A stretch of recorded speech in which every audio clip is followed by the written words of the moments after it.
Welcome everyone to today's class. Today we'll be focusing mainly on how to calculate the age of staff for our HR analytics tip.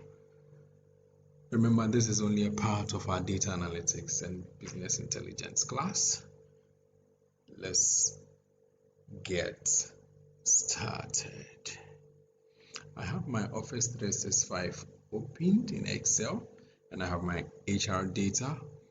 And as you can see, the date of birth is where my concentration is going to be on today. What function do we use?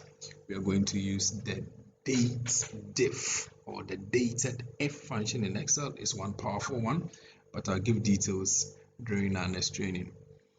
You make reference to the cell which has the date as your previous date, and you bring in your today function. Make sure your parentheses are opened and closed.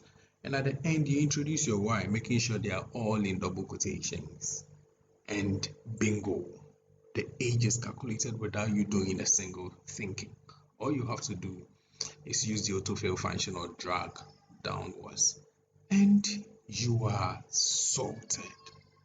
That is the power of data analytics and Excel.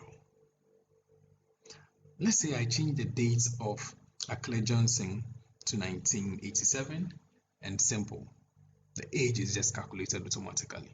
And this has also been automated that even in the next year, all dates will update by itself. So me changing 1991 to 1973 and the age automatically, as I'm hitting enter, changes to 47 without me doing a lot of work.